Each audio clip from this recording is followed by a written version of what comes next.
regarding the president's efforts in Washington, D.C., do you have any specifics about how homeless people will be dealt with, where they would be moved to? What does this look like? I do, yes, and it's an important question, so thank you for raising it.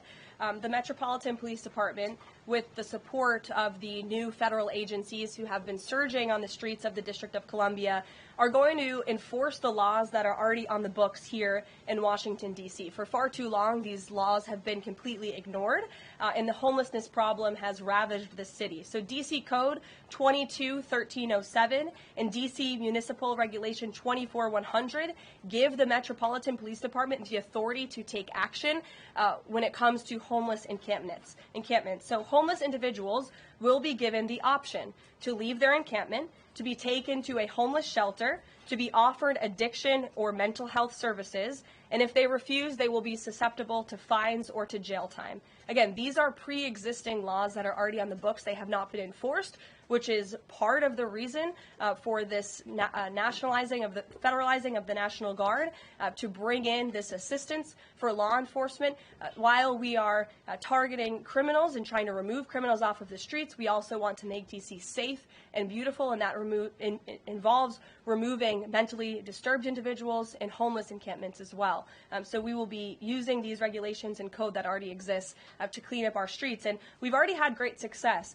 Not many of you picked up on this, but the United States Park Police has actually done remarkable work in terms of removing homeless encampments from the city. Since the president signed this executive order in March, 70 homeless encampments have been removed by the U.S. Park Police. There are only 2 homeless encampments remaining in D.C. federal parks under the National Park Service's jurisdiction, and the removal of those 2 remaining camps is scheduled for this week. So the U.S. Park Police will be leading this effort alongside MPD. Just very quickly, he had talked in one of his social media posts about moving them very far outside of the city.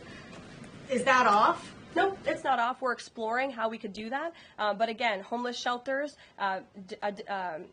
offered addiction and mental health services, or jail if they refuse are the options on the table right now, and we'll continue to explore that option. The White House's message to our small business owners across the country is you have never had a better ally or friend or supporter in this White House than President Donald Trump, who is a businessman himself, who understands your concerns and who wants to restore wealth back to our country through the powerful use of tariffs, and that's what he's focused on doing, while simultaneously driving down costs. You have to remember, we are 6 months into this administration, and we had a president who had no business experience, had no idea what he was doing, and who funneled billions of wasteful spending dollars into our economy, which created the worst inflation crisis in a generation. Now this president is focused on tackling inflation, deregulating, cutting costs, cutting red tape to make it easier for small business owners to thrive. And again, the economic indicators show that we are moving in the right direction. In January, when this president showed up to the White House, the 6-month annualized core inflation rate was 3.7%. Today, 6 months later, the 6-month annualized core inflation rate is 2.4%. So we are trending in the right direction. Moving forward, since President Trump took office, for another 6 months, inflation will be tracking at 1.9% at this trajectory. You look at grocery prices, they fell, energy prices fell, fuel oil fell, ship fares fell, propane fell, butter, margarine, eggs, non-prescription drugs. You go through the list of items that are falling. And then I would also point to that report this morning showing that small business optimism has reached a 5-month high. So look, we inherited an economic mess from the previous administration, but this administration is focused on fixing it every day. And part of that is signing the largest tax cuts into law to put more money back into the pockets of these small business owners. Just on the BLS, they collect the inflation data, obviously. If the jobs data is not reliable, should Americans trust the inflation data? Well, look, the jobs data has had massive revisions.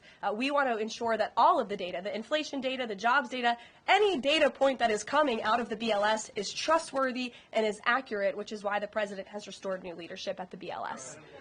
There have been, unfortunately, far too many victims of crime in this city, and I know the majority of residents in the District of Columbia agree with you. In fact, a new poll from the Washington Post I was reading this morning, this was released in May of 2024, so it's quite funny how many of you in the media agreed with what the president was saying yesterday, but now once the president says it, many of you are disagreeing with him.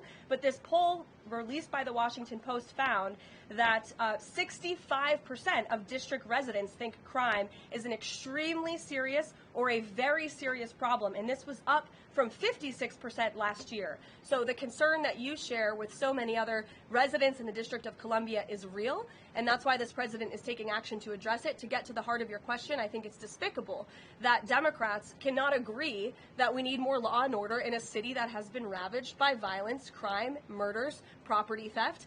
This should be a winning issue for all Americans. I don't understand. It's just anything President Trump does, the Democrats want to disagree with. I think the president would love to work with Democrats on this issue to bring law and order to America's cities, but unfortunately they have failed, and that's why he's taken this historic action to federalize the National Guard. And as you're seeing from last night's numbers, we already have seen success. We are removing violent offenders, we are arresting criminals, and we are removing drugs and firearms off of the streets of the city to make it safer for all of its residents. Just a very quick follow-up to that.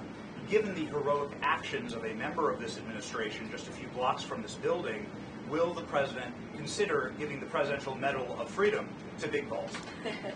I haven't spoken to him about that, but perhaps it's something he would consider. I'll ask him and get back to you, Benny. Thanks for being here.